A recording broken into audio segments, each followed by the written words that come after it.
Hey, good afternoon, everyone. Welcome to Palantalk on Banner and Backbone. I'm Nick Paro, joined by my friend Rachel Marin. Welcome, Rachel. Surprise! Perfect friggin' timing. I am so happy you're here with me today. Welcome. Thanks for Um, having me. yeah, thanks for joining me last minute. It is Shane's birthday, so he is taking the day off. Happy birthday, Um, Shane. Happy birthday, Shane. He's a birthday twin with Not Lawrence Winterman. He's also a birthday twin with Dr. Eric Lulov, too. Oh, well, geez. This is There's a lot of birthdays. March 9th. What were their parents doing 10 months ago? Hey, that's the question we sometimes don't need the answer to. For the record, I know for a fact that I was delivered exactly 40 weeks to the day that my dad returned from Vietnam. Really? Yep. That is pretty specific. It was very specific. And Rachel, I just sent you in the chat because it never works when it goes through Substack itself for Okay. some reason. Is just sent you the link for so you can let your subscribers know that you've gone live with us. It's in the chat In here. private chat here with us. Got it. Let me do that. Yeah, because that'll be Invite, for what we're accept. doing today. It's going to be really an important discussion. So, hey, everyone, welcome. It's Palantalk.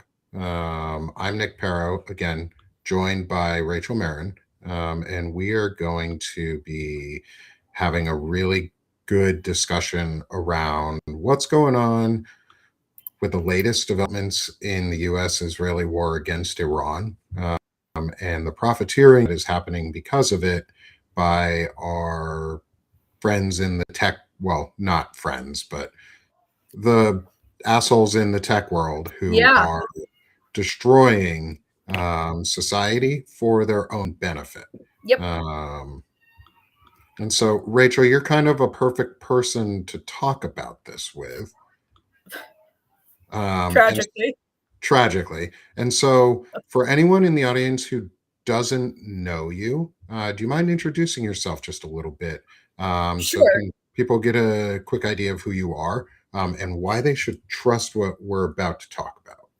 So, I guess starting with trust. I write This Woman Votes. I write about progressive politics and sort of the intersections of capital extraction and technology and politics and sort of following the money.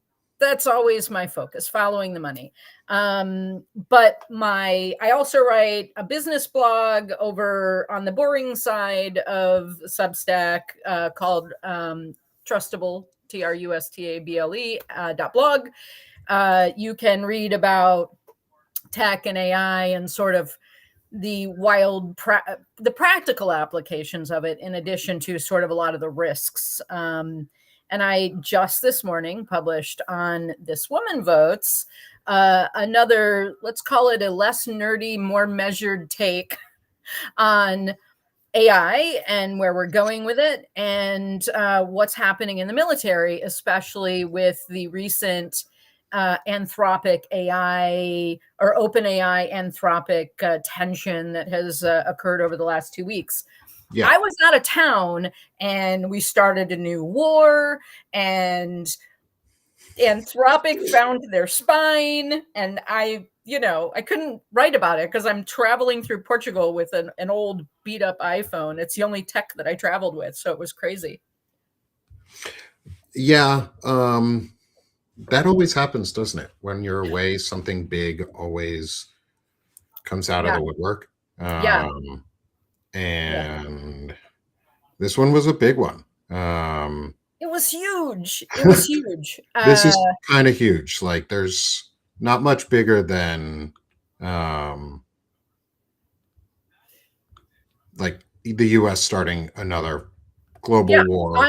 I'm sitting in a cafe eating pastéis de nata like it's my job and reading about what's going on. and then sort of marveling over coming home, and going through customs and realizing, oh, my transition through godforsaken Newark customs is going so smoothly because there is no Middle Eastern people transitioning. There's no flights coming in from the Middle East. So Yep. nobody, that's I don't know how many people, it's got to be 200, 300,000 people taken out of the pipeline of travel. So,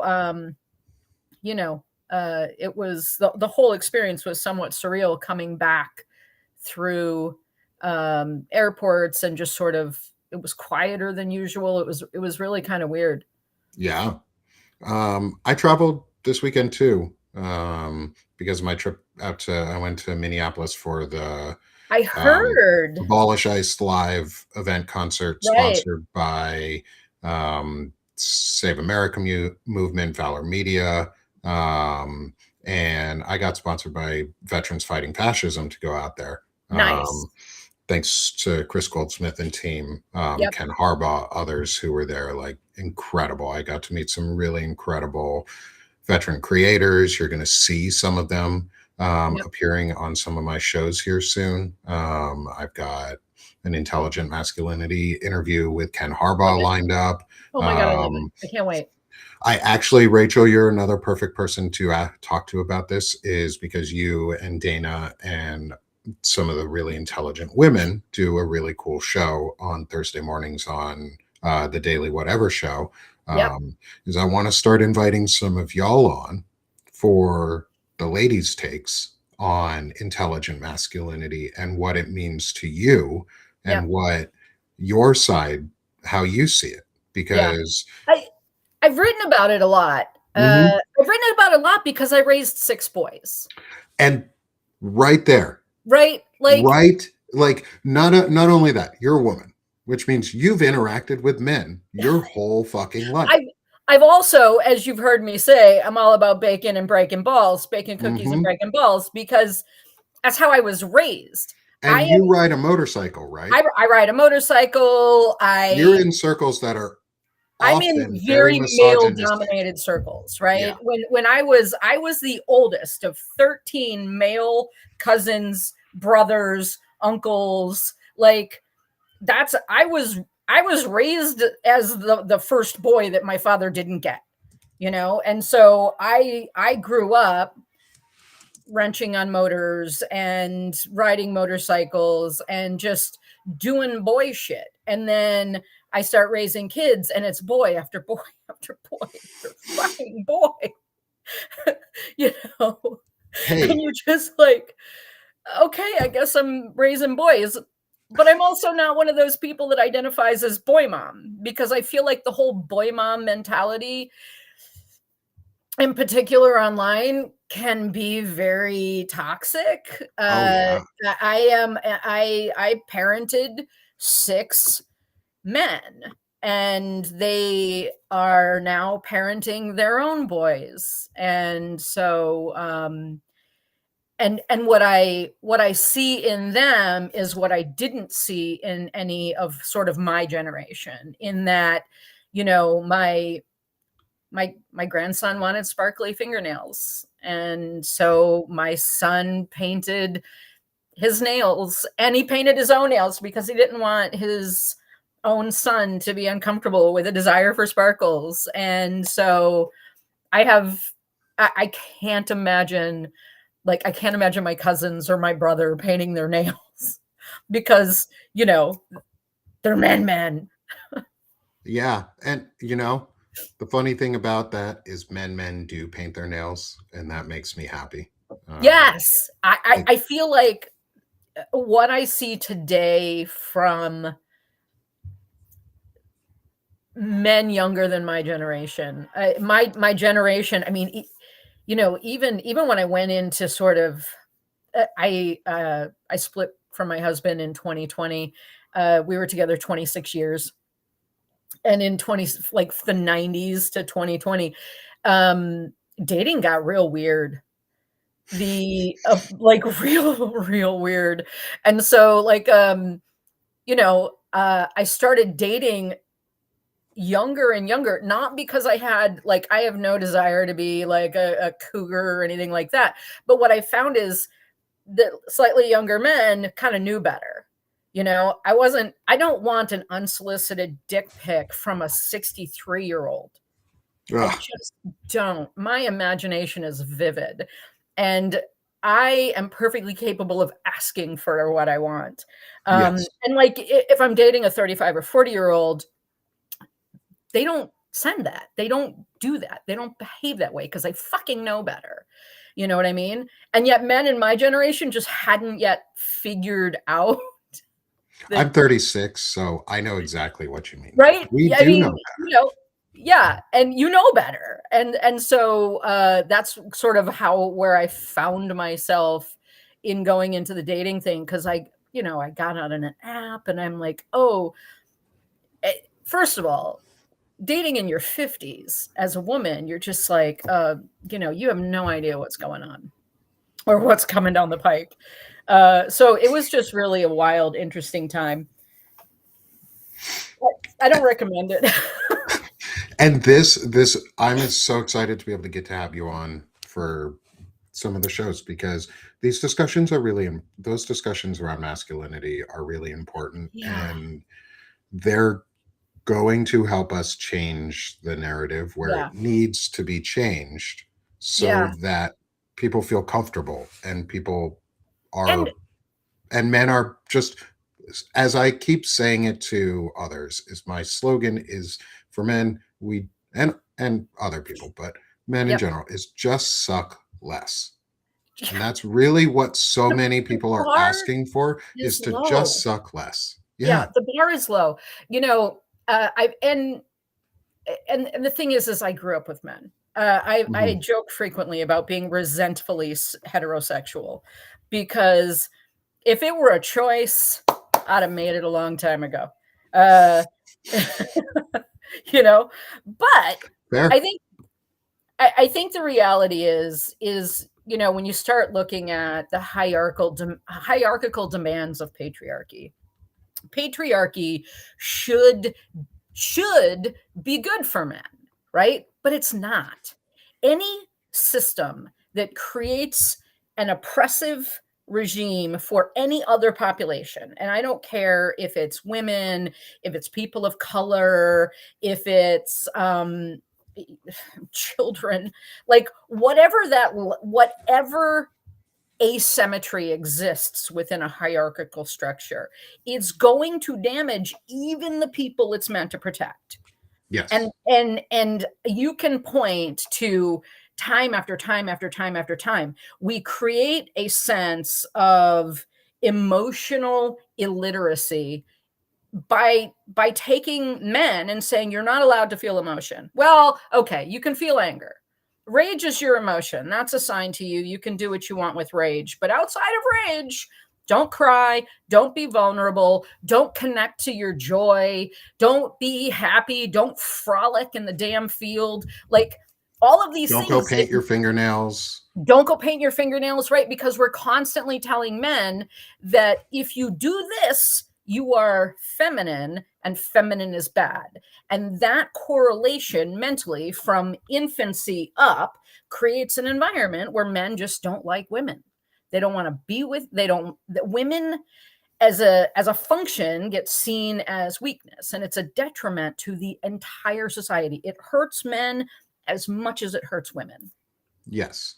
And Wow. so this, My son gives me a hard time. He says I keep my soapbox on a quick draw holster. I'm always pew, pew with the soapbox, but you hey, did. I there's did nothing sign on wrong for with it. this with a minute's notice. So.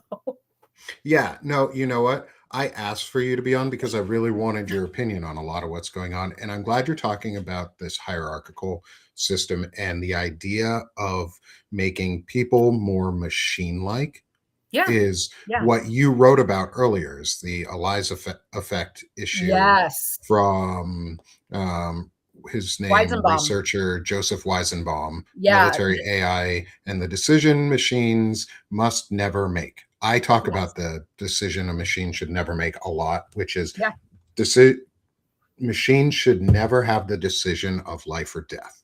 Never. correct. Never, Weizenbaum ever, ever. Weizenbaum had three critical priorities: healthcare, warfare, and law. These were the three things that are driven by a sense of morality. And you cannot have morality without consequence. And machines have no consequence. Therefore, they cannot have morality. And that was his entire position. I put a link in there to his book. His book was published in 1976. He originally wrote Eliza in 1966. And I read the book originally. I think I read the book probably in the 90s, but I reread it about 18 months ago because I was doing a bunch. So my job is AI. I help clients figure out how to use AI in a safe manner rather than an ethical or responsible manner, because ethical and responsible AI can still kill you. I wrote a piece over on my Trustable blog about an experience that they're currently having in the UK. They rolled out through NHS, their national health system, they rolled out using AI to help manage like appointment setting and some light diagnostics. And the result of that was that about 60% of women were experiencing delayed diagnosis because extant bias in how we train doctors today has been trained into AI.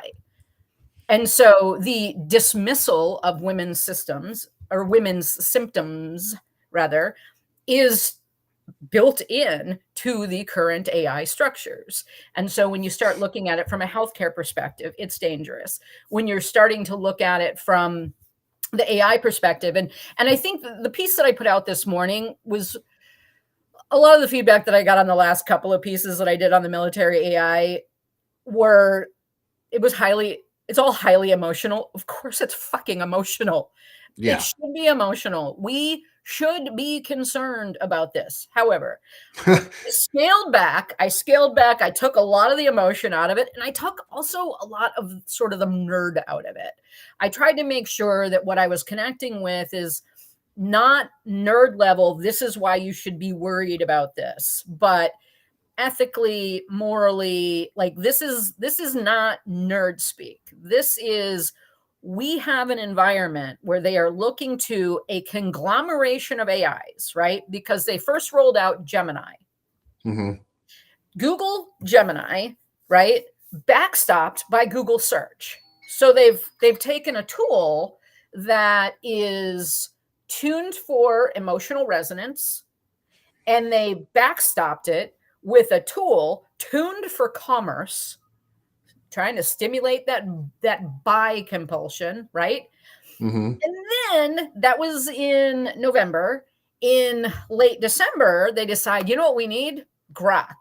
So then they roll out Grok. Now, having Mecha Hitler making any choices about is bad, is insane. That is unhinged behavior. And then Hegseth came out and started down the path of, we're going to go fast and break things. Like, as a man from the military, I don't have military experience. My family, I have tons of family in the military. My grandfather was a general, served for forever.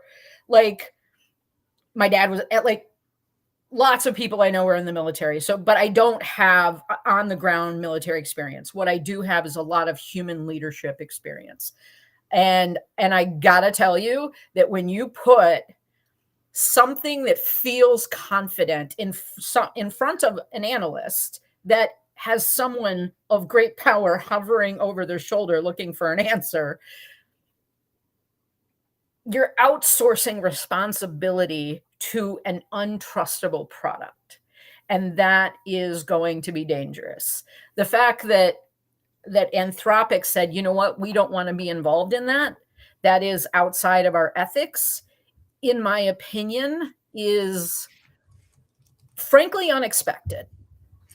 Unexpected, and I was shocked. Very happy to hear.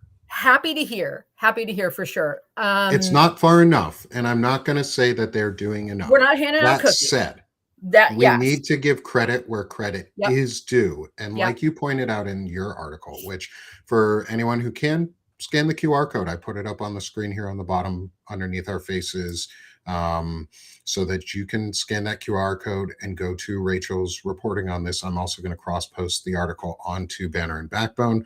So everyone, if you can, take a look, read it, like it, share it, get the information out, because what you're talking about in your article too is the flipping of the idea of AI becoming human to human becoming machine. Right. And in when we talk about like intelligence sourcing and intelligence analysts and intelligence collection, I was a human intelligence collector. I worked with intelligence analysts. I went to school and trained to partner with an intelligence analyst so that I could run an interrogation, because I was trained to go to Afghanistan and complete interrogations. I did not do that while I was in Afghanistan, because they handed over all the operations to the ANA and CIA.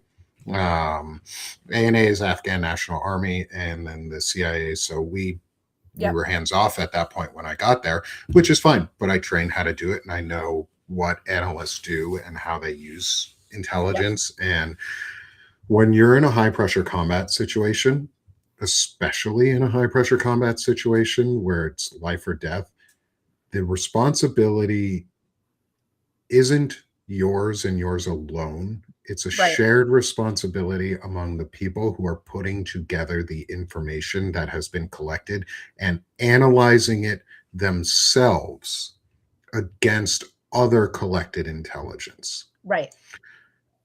The problem with, like you talk about with AI, is it's going to return a confident answer, not a neutral answer, which an intelligence professional would be benefited by a neutral answer that provided just resources, summaries, and other things that were non-added information, not adding its own analysis, not compiling its analysis into a broader summary, but only summarizing the actual text. And that's it. And that would be beneficial to analysts, because that would increase their research capabilities, and it would not provide them a biased answer. And these biased answers, or unbiased answers that they get, lead to life or death situations, lead to, say, the US or Israel bombing a school full of children and killing nearly 140 or 150 kids, girls and women at a school. Who gives a shit if there was a base at all anywhere near there? They hit a fucking school, and AI probably assisted in that, because we have integrated AI systems into our decision-making processes at all levels across the military, and nobody seems concerned about it. I don't have any real answers about what actually happened with the school any more than anybody else does. But my entire being tells me that AI was involved. They have an older data set. Someone might have used that building at some previous time, and they were not interrogating the information. I feel like that's a pretty safe assumption. And as a prior intelligence person too, like, the assumption could have been, yes, that was previously used as a base and nobody updated it. And as people said in the comments, Palantir. Yes. Yeah. They are the ones who aggregate all this information together in the background into data sets, so that these AI models are pulling from who's on the bad guy list, what buildings are on the bad guy list. And sometimes those don't get updated. Right. I mean, even when you're looking at information within, let's say you're using ChatGPT or whatever, and you're querying for something, that data set could be 30 days old. It could be 90 days old. Generally, it's not live updated unless you're explicitly asking it to search the web, right? And even then, That's only as good as the web-based data sources. And I think that the thing that AI can be fantastic with is data aggregation, right? I use AI for data aggregation all the time. Not Yes. a single thing that I do in AI with data aggregation goes out unchecked, right? When I look through something, I take an entire data set that I've received in, let's say I'm using ChatGPT, right? I will give ChatGPT a long list. I think you've seen my 47-page prompt stack. In fact, I used it to create a epistemic war report Okay. that is around the latest in developments in the US-Israel war against Iran, Yep. specifically asking it to focus with international news sources included, Yep. and include recent information about which it gave that 30-day window of as Yep. recent Yeah. for US based technologies used by Iran since the Right. start of the events. Because this is Palantalk. We talk about the Right. tech fascists. We want tech, no fascism here. That's what we are about. We like the Yes. tech, not the fascism. Right. But our tech is being used as fascism. And one of those companies that isn't talked about a lot, and I'd love for your thoughts on this company too. Yeah. And the owner in charge is Robert Para of Ubiquity and the owner of the Memphis Grizzlies, who Yeah. runs under the radar in a lot of ways Completely under and the radar. runs the radar basically for Right. the Russian war machine to do its Yep. fiber optic drones. And I'm concerned that we're going to very quickly start seeing that technology in Iran, if it's not already there, being used against American troops. Yeah. I mean, well, look, Russia's already providing them intelligence, right? Yep. And none of that is good. And we're allowing it to happen. And we're We're allowing it probably to happen. providing the intelligence to Right. Russia so that Iran can kill our troops. Right. And so much of what's going on, like everybody knows Palantir because Alex Karp is a sociopath, and every Is time an he shows up asshole. on TV, everybody's like, "Holy Christ, that guy's a maniac." But there are a dozen other companies, drone companies, radar companies, like very niche defense contractors that today are 100% under the radar. And there is a lot of sort of really inappropriate grifter level stuff that's happening with, like, Don Jr. is involved in a drone company out of Florida. He's like sitting on the board, and they're combining AI with drones Mm-hmm. in an environment where you cannot consistently get an AI to tell you how many R's in strawberry. We should not be relying on AI. And the funny thing is I was having this argument back and forth with a friend just yesterday. And he was like, "Well, my AI will tell me how many R's are in strawberry." And so he opens up his chat GPT and it tells him the right number of R's in strawberry, but it gives him this really weird description of where the R's are that's completely wrong. Right? Sounds about correct. Right. Right. So we we are putting way too much trust in something that's only correct half the time. We are pushing a technology into an environment where it is incredibly high stress, high risk. And we are taking all of this information, this aggregation of data, without confidence levels and date timestamps on data sets. Like if I wanted to build what I would consider a good tool for use in a intelligence environment, every data set that came back would say I have a 50% confidence level, I have a 60% confidence level. This data is 27 days old. Everything should Mm-hmm. have aging on the data. Everything should have a confidence level on what their recommendations are. And then they should not actually be, they should be able to pull data and aggregate data, but not make any assumptions about the data, because what happens is in a really big data environment, it's really easy to fall into sort of a pareidolia, right?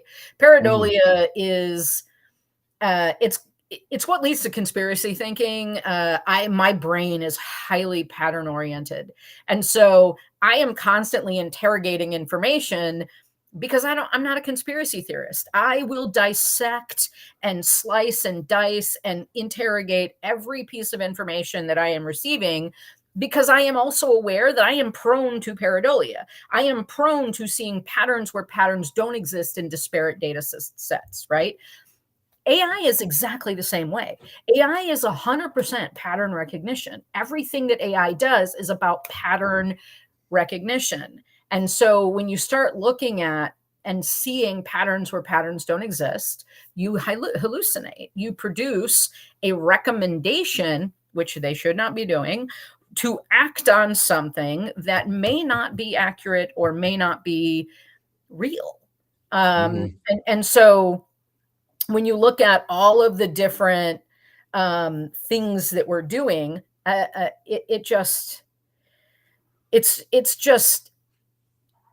it is prone to misuse. But Yes. also consider this: in a world that sort of invented the term shit rolls downhill, AI is not going to be held accountable. Google Gemini is not going to be held accountable. OpenAI is not going to be held accountable. Godforsaken Grok is not going to be held accountable. It's going to be the guy at the terminal that pushed the print button and said, this is the information that I'm seeing. This is what we should be acting on.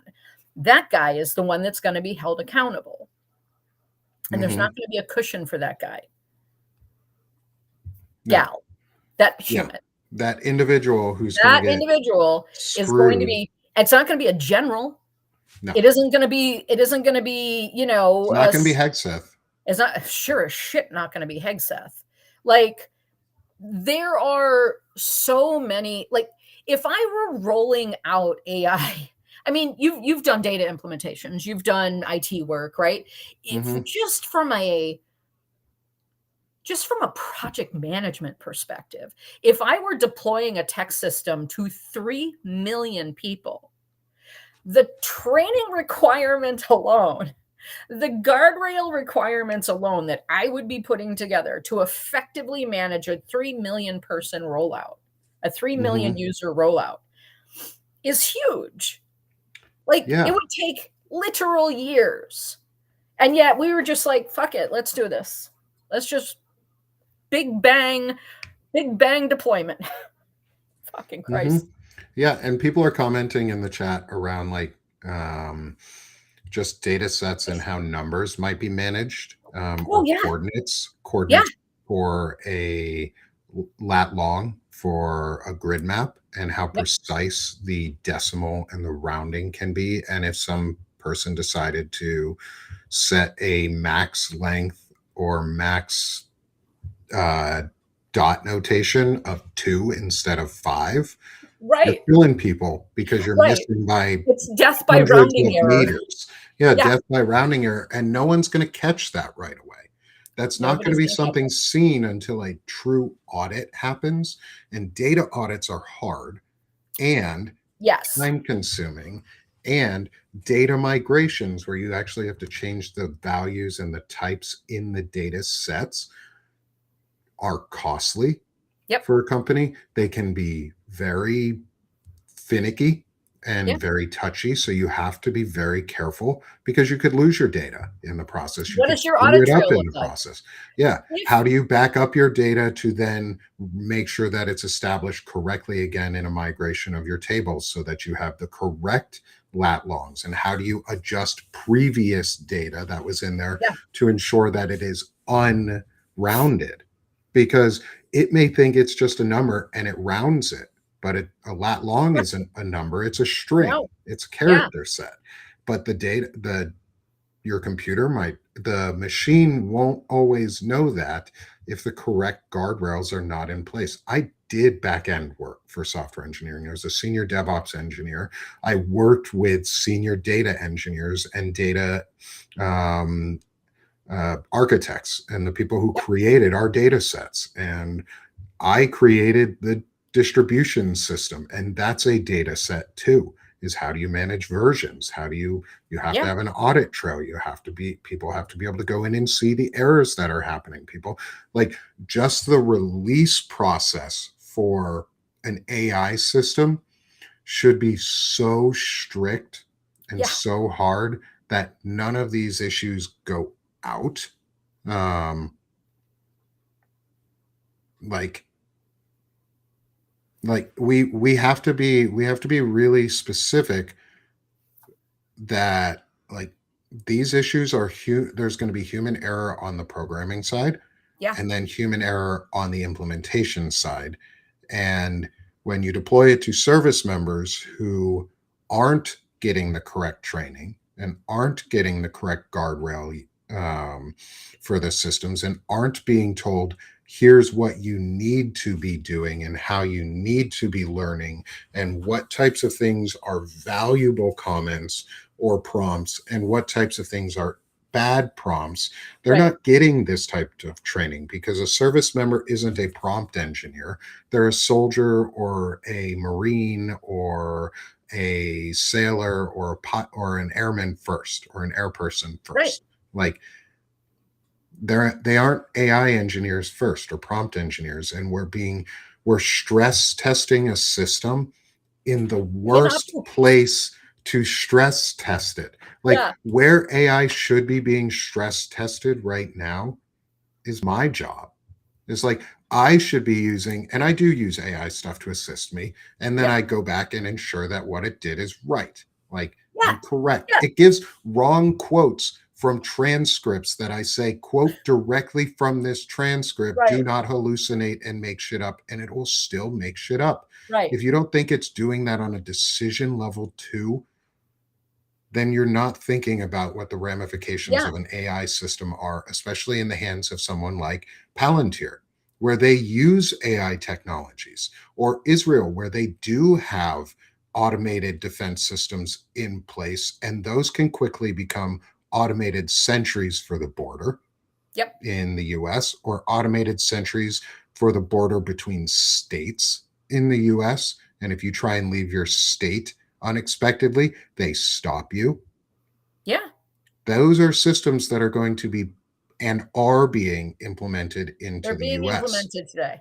They, I don't know if I mentioned the last time we talked, Neil Stevenson wrote this book called it's called The Fall or Dodge in Hell. And Mm-hmm.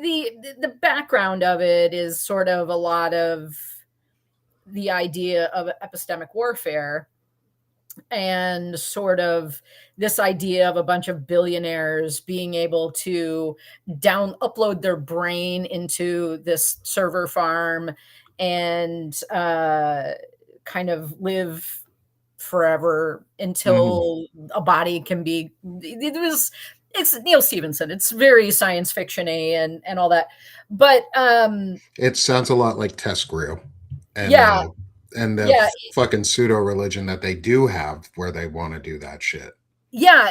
First of all, it I had such a hard time reading the entire last half of it because in my mind, eternal life is so untenable that it Mm-hmm. was upsetting emotionally, physically, like it was repulsive.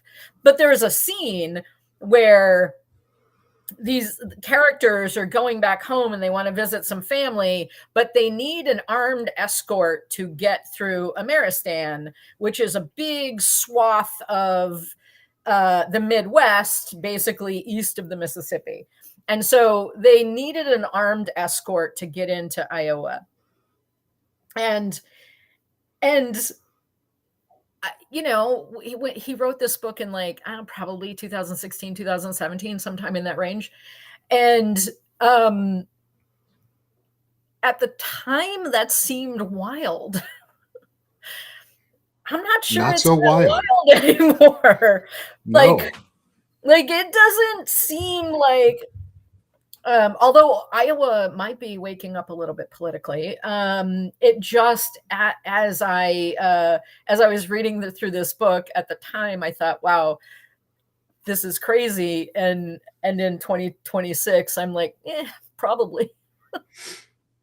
Yeah, it's not crazy anymore. It's not crazy anymore because you've got this, like, everything is surveilled. Hmm. Um, Look at every street corner where you have a traffic light, and look how many cameras there are on oh, every fucking corner.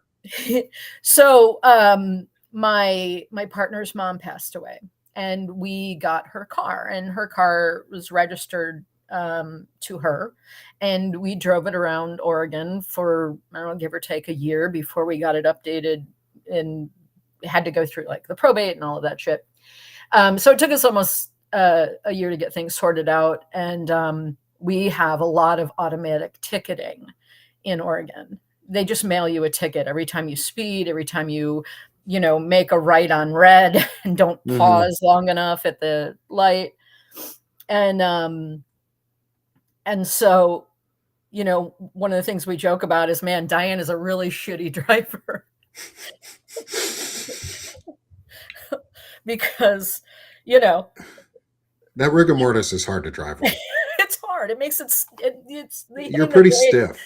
hitting the brake on that right hand on red is really, really hard. But but As we but go the into some good graveyard humor. but the thing is like, we in 2026 are under constant surveillance. There is Yeah. not a time, and I've worked a lot in Asia, and you see a lot of people that wear masks all the time, and part of the reason that they wear masks is sort of, frankly, slightly delusional, because they think that they are less surveilled, right? But the reality is you've got 26 data points right here, Hmm. or more, depending on the type of facial recognition they're using.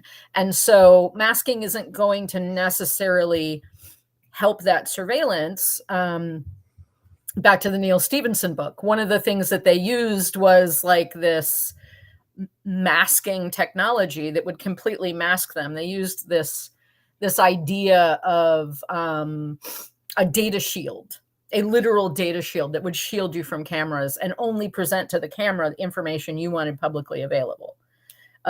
This book, I have referred to this book like 9,000 times over the course of the last So 18 months. I could easily imagine like a baseball cap or something Yeah, having a little that has it. holographic screen that comes Yeah, down that just shows maybe like one eyeball or like your or eyebrows and a smile. or what you want to control, right? How do you control your image in a world where AI can replicate you? AI only needs 10 seconds of your voice to completely replicate you. My business partner and I, like, he's literally the ambassador for responsible AI for the country of Canada. So we work in AI a lot, Yeah. and um, uh, he sent me a a voice message, and it was a voice message that said, he had something going on and he needed some funds. And I immediately responded, okay, what do you need? Send me your information. I'll tell immediately. And then he called me and said, that wasn't me. That was AI. Now, I've known this man. I've known this man for 26 years. Yeah. And his AI voice message was and if you've ever talked to him, his he used to have a stutter, so he has like this cadence that is very recognizable, because he spent so much time in um Like speech therapy, therapy. in speech therapy, right? So his cadence is fairly unique, and so it did not trigger. And I work in the environment, and I could not discern that voice was not his. That's where Yes. we're going.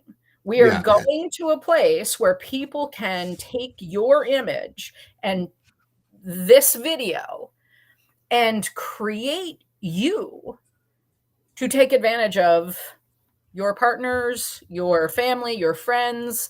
And that in and of itself is dangerous. I mean, my partner and I have implemented a safe word.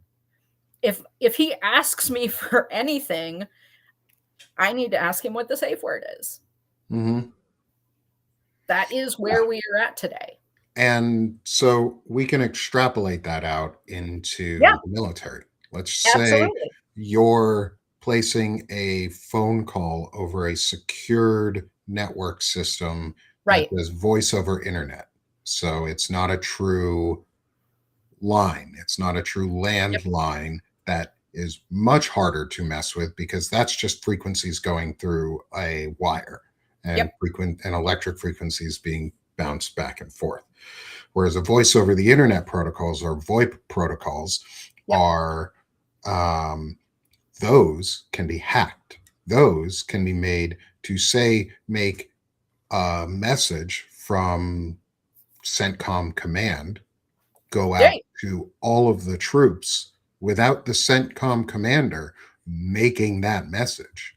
AI Completely. can replicate those things. AI can do those things. And that's not a hard extrapolation to believe Not even a that stretch. orders go to troops on an individualized basis Right. where it's not traceable because the military doesn't, or our current quote leadership, the idiots in charge of making the regulatory decisions around implementation, are ignoring all of the simple issues like this Yeah. because they want to, because move fast and break things is the Is the TESRIO worst philosophy. ethos imaginable to have Yes. in high stress, high risk environments. It Yes. just makes no rational sense. And I take this all back, and I will take it back to close the loop on fragile masculinity, Mm-hmm. because so much of what comes out of Pete Hegseth is driven by his manly manliness, right? So much of what comes out of the men, and it is all men in AI, in the AI space, in the AI leadership space, it is Mm-hmm.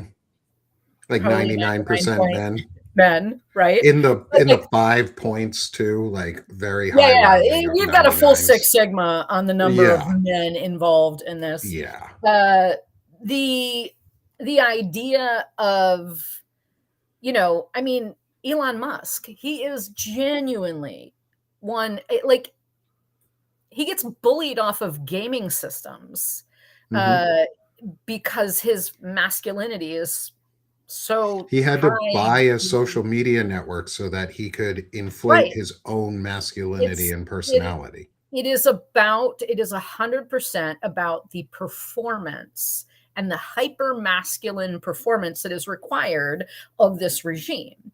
When you Mm-hmm. think about the image of men and women in this regime, the women are this hyper feminized cartoon of performed femininity. I Mm-hmm. mean, pick any of them. Christine Nome is a perfect example. Like, they've Kimberly Guilfoyle is carved their another. faces to match a very specific hyper feminine aesthetic. On the men's side, they, like, Hegseth is a cartoon of masculinity. It is so, everything is so deeply ingrained and everything becomes performance. And in a world where you have to do what I say because I'm the man in charge, oh, Mm-hmm. that is a problem. Yeah. And go closing this loop even further because Yeah. somebody asked in our chat towards the beginning was, you mean they're now baking misogyny into AI? Yes, because the data system is based It on is. their understanding of what masculinity is and what Yeah. the systems around them should look like in their eyes. And that's where they're putting the guardrails in, is they're Yeah. putting data and guardrails to overflow it with patriarchal, masked, ego-driven masculinity as Yes. the baseline, as the rule set, as supremacy. Yeah, it's not just As masculinity, supremacy. it's It is supremacy. They're building supremacy. supremacy into the system. The system Yeah. has a bias towards supremacy. And Completely. this is one of those things where, like, I, as much as, like, I don't use certain platforms because I'm not going to put my information on Twitter. Like, Yep. I don't want to have excretions going out, and I don't want to deal with the fucking, because they're called X, so they're excretions. No, yeah. So But I don't if want to you're deal with the following, bullshit there. you know, if you use the Chinese XI as she, that is shitter. See? See? So Makes shitter sense. is excreting things out, Right. and we know what it excretes out. I don't Yeah. use Grok. I don't use those systems. I do currently still use ChatGPT. Yep. I may switch off of it to a different platform. There are some other good platforms out there that I can do what I'm doing and build the models and the instruction engines and setups that I want to be able to support me in research and data aggregation and Right. clean analysis. But I'm not going to stop using AI because it's Right. here. Because it puts you behind. We have to. We have to. We have to beat their bias and because that's one of the things that I've talked about. And I want love your thoughts on this. As someone who's really into the AI sphere and who understands these data models and how the systems work, is it feasible for us to overwhelm the bias that is built into the models by putting so much data of our own from the other end that contradicts that bias to create a contradictory decision process where it has to learn off of the data that's in there because it's programmed to learn off of the data that it consumes? Yep.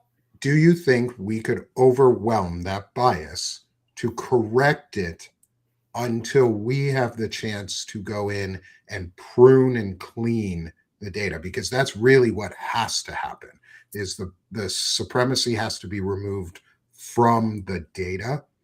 But how do we get to a point where we can at least neutralize it? Can we do that on a collective basis? Yes, I think we can. A couple of caveats. The way that AI learns is about looking at content all over the web, right? But where it learns from is important, right? It assigns credibility and authority depending on where you publish from. If we really wanted to change that, what we should be doing is publishing all of our articles on GitHub. We should have a GitHub channel that we are publishing. I have a GitHub. So do I. So do I. We should connect on that. That would be connect on fucking GitHub. Fun. Yeah. Like we should be publishing on GitHub, right? Because GitHub Pages is perfect. Right? Perfect. And Jira. What about systems like Jira and things like that? Would those be? Because those are private. Weirdly enough, it's not going to use Jira. It's not going to use systems that it doesn't have open access to, right? But Reddit, we should have a Reddit channel. We should I have some Reddit stuff that I'd love to talk to you about and get your support developing. We should establish a Reddit channel because 22 or 25% of all learning that AI does comes from fucking Reddit, which is that's scary as shit. That's cool. Okay. Not as bad as shitter, but certainly every bit as bad as 4chan and 8chan. I mean, okay, true. But yeah, like I believe that we can put out enough information. And, you know, I sort of think about how, it looks at LinkedIn. We should have a Banner and Backbone LinkedIn channel and publish these things via LinkedIn. We should have. I publish on Newsbreak as well. I'm going to see if I can sign up for the partnership program at Newsbreak so that we can get all of our stuff auto RSS feed onto the system. because those platforms are where the news is aggregated from. And if we can become part of Exactly. that aggregation process, yeah. Yeah. Yeah, because AIs, so back in the days of SEO, right? You used to have decent content, good hashtags. You needed keyword density. You needed a couple of those things, right? But AI isn't looking for that. AI is looking for epistemic authority. So, are you writing in a way that creates you as an authority on a given topic or subject? And so, having levels of epistemic authority is important. And part of the way that epistemic authority can be created is not just quality of content. You should always be producing good quality content. But, like, so here's one of the things I do. I write long, well researched, apparently pedantic and dense articles, right? And that's direct feedback that I've received from more than one human. Pedantic. I am as a human pedantic and dense, so I don't have any angst about it. But what I do is I will take this 8,000 word essay and I will drop it into Claude and I will ask it to redraft it at 1,000 words at a Kleisch a reading scale of sixth grade, right? So sixth grade is a middle school reader, and then I post it on LinkedIn because LinkedIn is just chock full of sixth grade readers. Yes. That's a fact. Yes. You can argue with me if you want. I'm not sure you'd convince me otherwise. I've seen a lot of idiots on LinkedIn. But like yes. Right? But so you can give it a level, and then what you've got is you've got two separate content pieces that are saying essentially the same thing from the same person, right? And that creates an epistemic authority. So when you're constantly trying to create that, that's where you, and I actually have a scoring model. I have an epistemic authority scoring model that looks at what level of authority you're trying, what domains you're trying to create authority in. And I don't know if you've seen any of my like Epistemics for Americans series. I probably have. I try and read through stuff as it comes out from yours. You know, people don't always understand what epistemics are or whatever. So when I write Epistemics for Americans, it's not true sort of ivory tower epistemic philosophy, right? It's American contextualized epistemics. This is what it means to be an epistemic authority, and this is why it matters to your existence in America. That is important when people start thinking about things, because when we talk about epistemic warfare, I talk about epistemic warfare, and my son says, geez, Mom, you talk about this like everybody knows what the fuck you're talking about. Nobody knows what that word means. which is why I started writing the series, because I don't want you to shy away from words that you're not familiar with. It has been, let's call it 38 years since I've been in a philosophy class, but I've spent the better part of that 38 years thinking and studying and using and applying. And so when I think about it, it just comes out. But like the reality is, not everybody thinks about thinking, and epistemics is how you think about thinking. How does meaning get established to you? How does the truth get established to you? And so that's why I started. My son was the one that initially inspired it, because he's like, Mom, give me a break, please. Not everything's a learning lesson, Mom. I think my kids do that to me too. Is I think knowing and understanding these tools at like a sixth grade reading level for most, fifth to sixth grade for so many people is really important. And it's not dumbing it down. It's not dumbing it down. It's just putting it at a level where it's understandable through the Yeah. entirety of the concept. Like, Yeah. I don't dumb Digest. down what I write. I make it digestible. I make it easy so anyone can read I'm it and working on it. understand what I'm saying. Man, I, Rachel, I it don't. is so fucking hard to do. Like, I am so technical in my wording too. Like, I went from Yeah. a DevOps engineer. Literally, all I wrote was SOPs and documents that were Yeah. technical in nature and boring as shit and over explanatory. And I try and not do that as much. And Yeah. God, it's fucking hard to do. Yeah. It's so hard. I had a gig. I had a gig where I was working with West Texas oil driller. Mm-hmm. And what we were trying to do is put together an AI based model for the rig techs. So you've got engineers putting together these incredibly detailed, like every nut, every bolt, every spec, everything is contained, right? And then Mm-hmm. you've got this guy with dirty hands standing in front of a bunch of flashing red lights on a rig in West Texas, right? And so he's got to be able to pull out his app on his phone and say, red light number 12 is XYZ. Here are the numbers. AI will take it, will look at it and say, okay, here are the 3 actions you need to take immediately. Right. And then Mm-hmm. we took all of the engineering stuff. We built a RAG pipeline. It was a really, really cool use of how you should be able to use AI, right? Because it took this spew of engineering information, put it into a 6th grade reading level, not because that man was necessarily 6th grade, but because he was in a high stress environment. When I like the average American, I think, reads at a 6th grade reading level. This is Mm-hmm. not a critique of the Americans. I mean, it's a small critique of our American education system, but like, Yeah, it's not a critique of Americans, it's a critique of America's systems. right, right. But also, I think the reality is in a high stress environment, you don't need big words. When you're looking at a bunch of blinking red lights on something that has a tendency to fucking explode, Mm-hmm.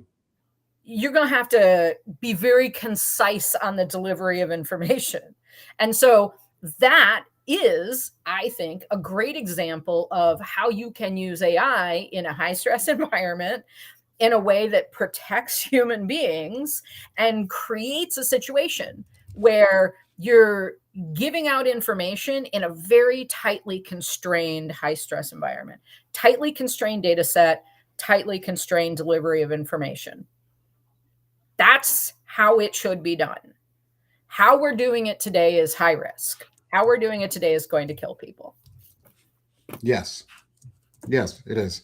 It's going to kill people because we're not putting any of the safety guardrails in place, because the Right. people who are in charge don't believe in safety guardrails because, like Right. we said, Because move safety fast is and girly. yeah, Safety is girly. safety third. Safety third. We Safety don't do third. safety first here, is what they say, because that's a type of masculinity If you that is need to be being safe, baked you go into the home to system. your mother. Yeah, exactly. Exactly. I mean, they would literally say that shit. No, I know. That's I've the heard type that of come shit out of they a man's say. mouth. Like that's being built into AI systems. That's being built Yes. into the decision-making Yes. process.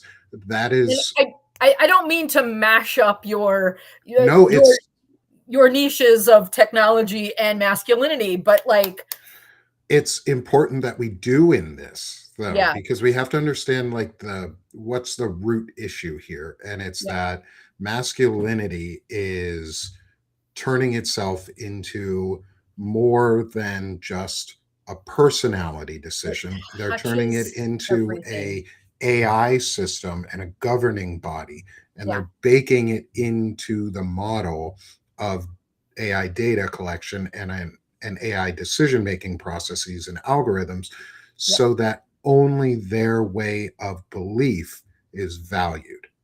And yep, that's really where it's going. Is that's the whole thing about masculinity, is if we can break this type of masculinity and the ego driven destructive masculinity that they use and have right now, if we can break that, we can also break it out of the models. We can Right. break it out of the systems, because then the people who are designing the systems inherently have a better understanding of what that system needs to be well rounded, to be Yep. equal and equitable as a system and not a supremacy based system. So, yeah, this whole issue is baked into masculinity. And that's why we're at war in Iran. That's why at least 7 US service members have died, and hundreds, if not thousands, in Iran have died.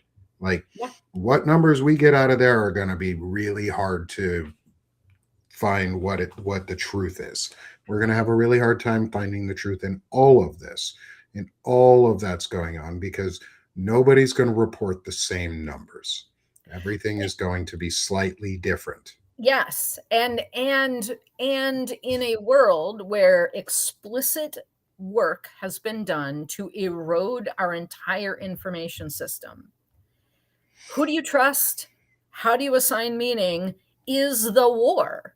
It is the war. Epistemic warfare changes everything across all domains. It doesn't have to be tanks and streets.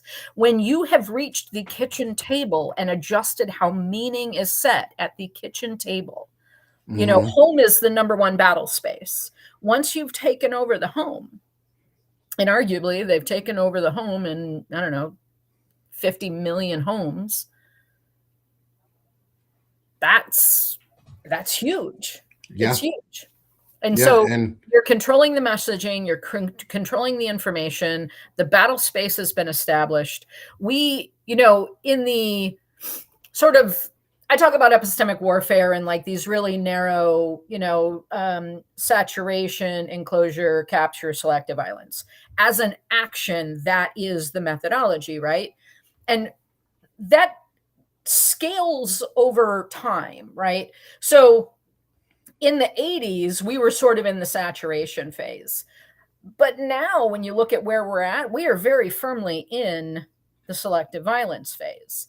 Whether you're looking at a unique action or you're looking at sort of time scales, SecSev is applicable. You can track where you are at in any level of the model, whether it's societal or an article that you're looking at on Facebook, if you're on Facebook. But which we actually we are on Facebook. We do stream live to Facebook. If anyone's watching on Facebook, hey, how's it going? But we stream live to Facebook because, and I don't really check our Facebook for Banner and Backbone. So sorry yeah, if you are on Facebook with us and you're seeing this, but it's more about getting the content to y'all than me actually right. interacting with what you respond to the content about, Yeah. because you need to see it. People need to see it. And if you see enough of it over time, it is going to make an impact. We are in an information war, and I've talked about this a lot, is Yep. flooding the zone for Yeah. something. We keep flooding the zone of what we're against, and everybody's like, oh, we're against this, we're against that. Okay, we know We what need to we're flood the against. zone with what we're going to build. We have to Right. flood the zone with what we're doing and how we're going to do it and what we're going to build and Yep. why we're going to build it. And every creator should be out there creating and putting as much content out and supporting each other. And part of that is subscribe to each other. Like, come subscribe here at Banner and Backbone. Come subscribe Yep. to Sick of This Shit Publications. Come subscribe to Rachel at This Woman Votes. If you're on Substack, you can easily do that. Just hit the Chiron at the top corner. And also double check your subscriptions, because Substack has a habit of unsubscribing people. Yeah. If And they unsubscribe to receiving, so if they're in your inbox, like there are some periods where I've done an essay every single day. mm-hmm. And eventually people will like unsubscribe in their inbox. That unsubscribes them from you. So that can, if you're as prolific, because I did 275 essays last year, Yeah, which is a little unhinged, frankly. But there's a lot going on last year. I had Yeah. opinions. I still do. I'm trying to be a little more measured this year. That was sort of my goal, is to be slightly less chaotic, slightly more measured, really stop nerding, because so much of it is like nerd overload. And I'm not trying to do that. Well, I mean, Hmm. I do it by You nature. are, but you're Do not it trying by to do it in a nature. bad way. Right.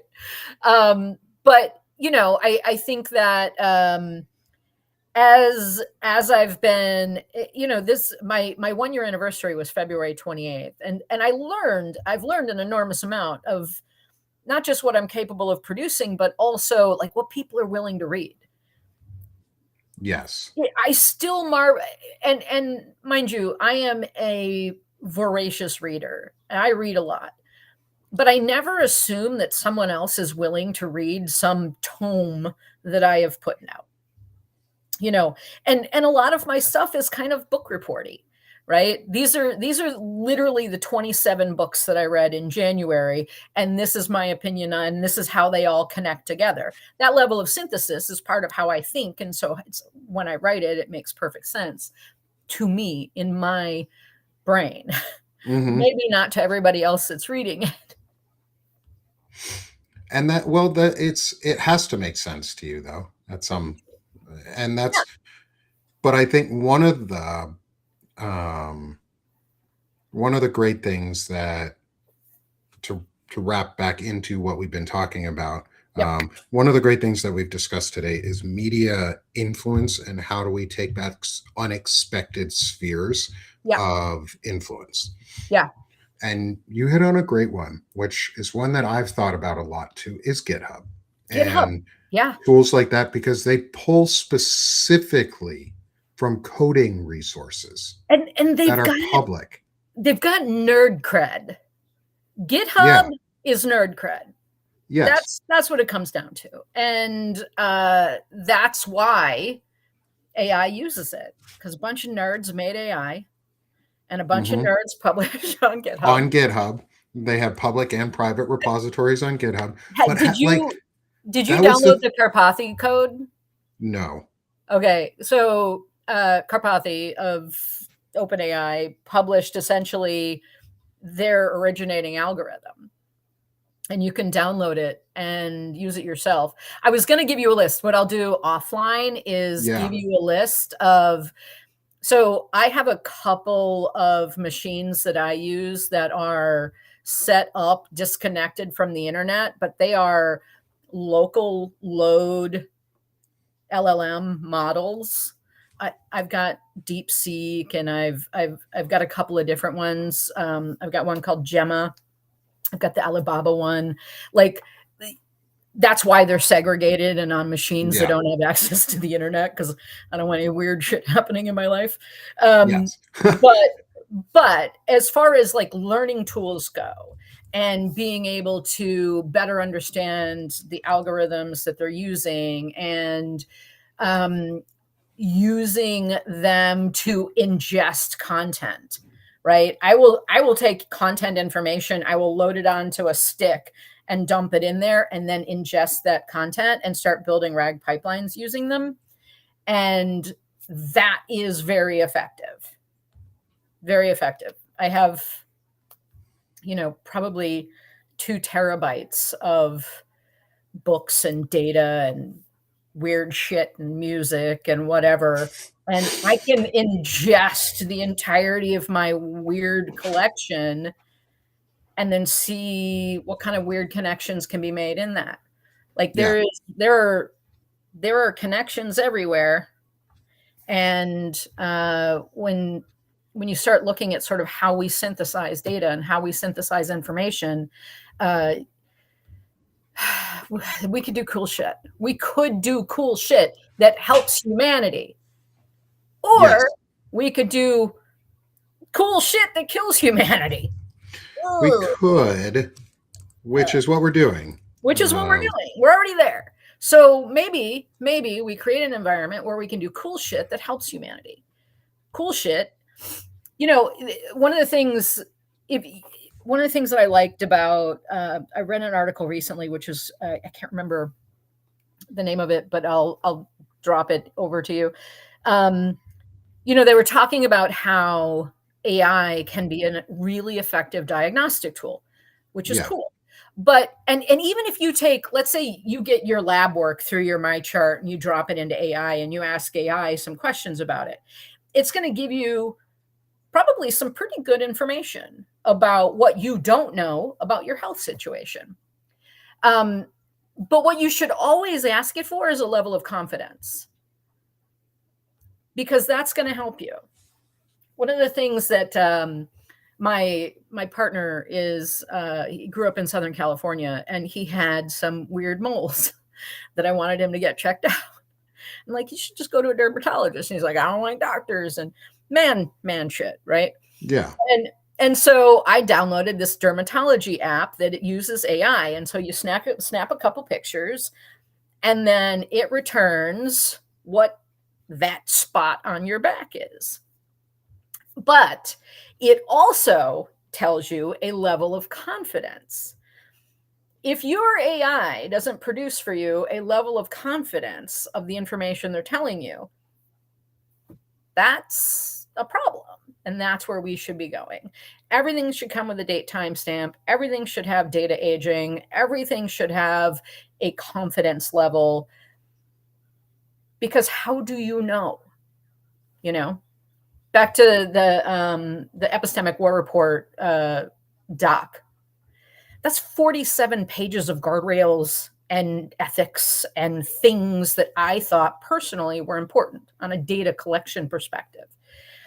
But even though when I run that full report in ChatGPT, I take the entire output and I will drop it into Claude and ask it to fact check it.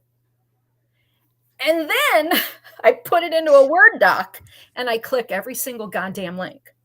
And I personally read every line and I personally check every last fact before I move forward with anything. Because at that point, then I got to write an article about it. But that level of data aggregation is great. It's what it's good at. It's what we should be using, part of what we should be using it for. But it's got to have real guardrails. It's got to have real data management. It's got to have real aging. It's got to have real confidence levels. Shit, I'm out of it. Yeah. And I think that's one of the things while we've been doing this too, is I've been setting up the Banner and Backbone Media GitHub organization. Right now it's a free organization, so we don't have access to all of the things that we could when we start upgrading to Teams or enterprise, things like that. I've used all of them. The free is great for what we want right now, because actually what we want is the public hosting of wiki pages and repositories. I don't really care about the code to private repositories yet. I already have a private GitHub organization for code repositories that I want to use or do use and things, and we can add to it. But part of being in this process is transparency too. Is like, if we want to be able to build tools that others can look at and use, or even go onto the NPM registry, which is the Node Package Manager registry, and download it and use it as a command line interface tool on your own system. Like, I want people to be able to have tools that they could easily access and use, because the more transparent we are in what we use, the more ability others have to use those tools to make better decisions or more informed decisions, or more clear decisions. And for places where we're hard to find and connect, we'll work on that. We're going to work on our visibility and connection. Facebook kicked my ass a bit. That one's got some weird shit going on. I've got to look into how to get that better. But like other places you can find us, you can follow us now on GitHub, and that would actually be useful. The more followers we get there, the more credibility it looks like we have, because we are credible. We're Banner and Backbone Media.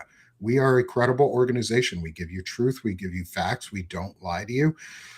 And we fact check ourselves. And when we're wrong, we correct ourselves. And we can put information out into public views. And Rachel, we'll talk offline here about how we can work on managing a GitHub repository and make it super easy for us.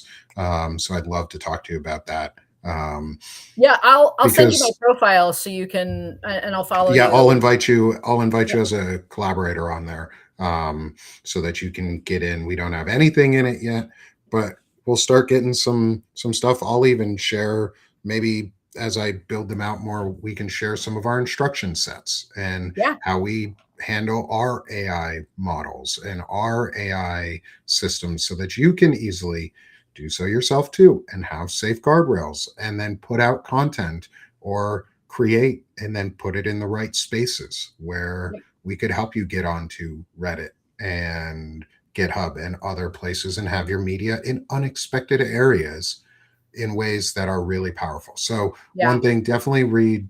Thank you to whoever scanned the QR code. Is definitely read Rachel's post that's been, that I've got the QR on the bottom of the screen for. The boundary we were warned about.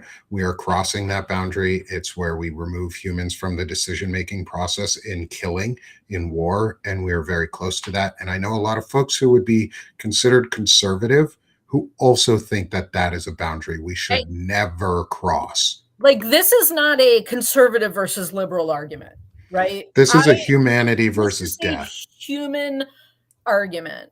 This is and you know, I know there is a fair amount of conservatism in the military, but I really believe that, you know, I think that most of the people that go into the military, they're going in with, you know, their own agenda. You've got people going in because they want a paid education. You've got people that genuinely want to serve their country. You've got, you know, that and mind you, I am coming at this from a long, like my grandfather, I never called grandpa. He was the general or sir. That Mm-hmm. and I think you heard me call my own father the Great Santini. If you've ever seen the movie, if you know, you know. But I think that regardless of where you are at politically, this is a human issue. This is a like an understanding that we are putting humans at risk by systems that have no accountability. And the only people that are going to be held accountable are the lowest man on the totem pole. Yeah, They're not going to hold Hegseth accountable, not until there's real trials. those Uh, will come. God, Those I will sure come if we continue to discuss it and make it part of the it needs to cultural discussion. be part of the cultural discussion. It has to be part of, I think, you know, we've throughout the entire history of our country, we've always taken the let bygones be bygones approach Mm-hmm. to the detriment of all of our futures. We did Yes. it, you know, we didn't fix white supremacy when we ended slavery. Nobody was held accountable. They just put new laws in place. There was this constant idea of, you know, Forgive and forget. forgive and forget. And, you know, I want real accountability. I want real accountability. I want repair. I want real repair, not just Mm-hmm. accountability. And so I think that as we and further, my expectation is I will be long dead before any of this happens because we are in a phase that is probably going to take decades to recover from. But I think that we never consider repair. We rarely consider accountability. We seem to be fucking allergic to it. But I really do believe we need not just accountability, but we have to have repair. Yeah. Without we would not we would not be battling white supremacy today if we had taken the time to repair post-slavery, if we had taken the time to repair post Equal Rights Act and post Jim Crow.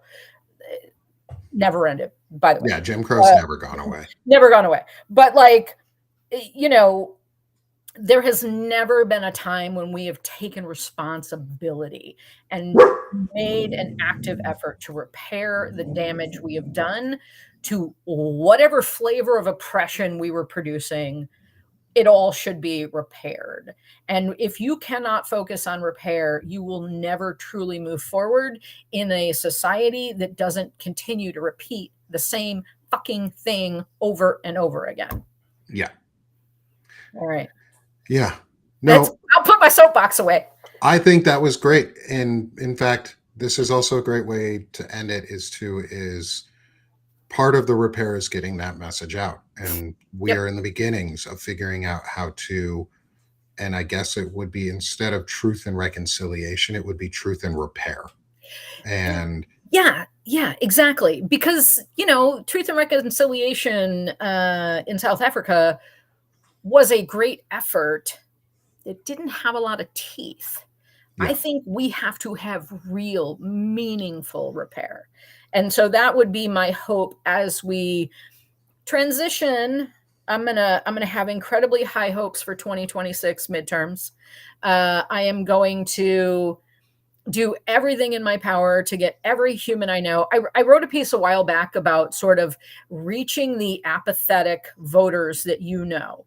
Every single one of us should be reaching out to every my vote doesn't matter person. Every single person who didn't vote in 2024. Because they may have gotten 23% of the vote, but 37% of people who could vote didn't. And yes. So we need to reach about 10% of that 37 and make real meaningful change. Yeah. And I think we can do that by reaching out to the apathetic. If every single person we know, if we reach out and physically touch every single apathetic voter that we know, we can turn people out in a meaningful way and shift this. Because if we don't shift it in 2026, we won't get an opportunity in 2028. Yeah. I am guaranteeing. Yes. Yeah. We'll have a Russian election system by then. By then we will have, and I would argue we might have one now, but. Yeah, that's for a different episode. So Rachel, shamelessly promote yourself and plug yourself on where people can find and support your work. So I am at This Woman Votes. I am on This Woman Votes on Substack. You can also find me on trustable.blog. Either way, trustable.blog is pretty dry business implementation stuff. This Woman Votes is straight up political rabble rousing. There's a fair amount of intersection between them, but pop by, see me. I'm now back from a 17-day trip, so I'm back at it with notes and everything, because everything flattens. If you don't do notes, it just flattens right out. Mm-hmm. Yeah, Substack has a weird algorithm. Really weird algorithm. But, so go support Rachel. Yeah, come see me. I don't require anybody to agree with me. I love feedback. I love debate. As long as you got a good argument, I'm willing to entertain it. And, don't be a dickhead. Mm-hmm. That's fair. Don't be a dickhead. Don't be a dickhead. I like that. It fits along with. And I mean that in a gender neutral way. I'm using dickhead in a gender neutral way. Well, I'll use it in a non-gender neutral way. Is men, I'm asking, we suck less. Just suck less. With Sick of This Shit publications, you can learn how to just suck less. We talk masculinity and chronic illness. And so for some of those out there, like the Megalomaniacs of Stephen Miller, you won't learn anything from us, but others you will. You'll get some great discussions and great feedback, and join our community around those masculinity and changing what the narrative is, because better humaning is important. Men, we're kind of the issue. We need to fix ourselves, and it's upon us to take the cues that others have given and laid at our feet many a time, and actually just take those cues and work with them and run with them. So just suck less. Come join me at Sick of This Shit publications, where you can do that. And then come support Banner and Backbone. Come support us here at B&B Media. We are continuing to grow. Paid subscriptions really do help so that we can pay for some of the tooling that we are working on building and automations that we are providing to others to be able to support their growth and their reach as well. So come support Banner and Backbone Media. There's a lot that's going on. It's going to be a busy, busy year. But one thing that we can guarantee here at Banner and Backbone is we will always consistently give you the truth. And if we fail to do that, or if we mess up and get something wrong, we will fix ourselves. We'll correct ourselves. We will correct what is failed and what is wrong. And we'll make sure that the truth is out because that is more important than us being right 100% of the time, is getting the truth out all of the time, because you guys have to trust us. You have to believe in us. And that trust is earned and easily broken. And I don't want to break your trust. I want everyone to know. That's why we're transparent about what we do at Banner and Backbone here. Is we talk about what we're doing. We're opening a GitHub account because it can help influence the sphere of discussion. We're going to be getting on Reddit because it can help influence the sphere of AI discussion and decision making. We're going to get on LinkedIn, not because I want to, but because it can help influence the sphere of decision making and where people get their news and information from. And if we come with credible sources and well fact-checked and well-cited information, you guys have truth to back you up too at home. You can go to your friends and say, hey, this is what's actually going on. Trust it. Believe me. You trust me, you can believe me. That's where it begins, and build that. And it's not about winning MAGA. It's not about winning Democrats. It's not about winning Republicans. It's about winning us. It's about us coming together. And so if you know people who aren't voting, who are not voters, who are just apathetic to what's going on because they've been beaten down, remind them that they're not unimportant. Remind them they are important and get them some information. Feed them these reports. Feed them these discussions. Get them in on the easier topics too, because some of this can be really heavy and really hard. And they go, oh shit, that's a lot. Get them in on different things so that it's easier, so it's consumable. But invite people in who are apathetic. And that will change the discussion for us, for everybody. And that's where we're going to win, is as we build community. So help us build this parallel system, help us build the new media sphere. And to the folks, all the folks who are here with us on all of our platforms, thank you. Thanks for being here with us on YouTube, on Twitch, on Facebook, and on our primary platform of Substack. We appreciate all of you. And this has been today's and this week's Palantalk. I am Nick Paro, co-founder here at Banner and Backbone, joined by my friend Rachel from This Woman Votes. And I will be back next week with Shane for another episode of Palantalk, because Palantalk is where we like tech and no fascism. Have a great day, y'all. Thanks, Rachel. I appreciate you.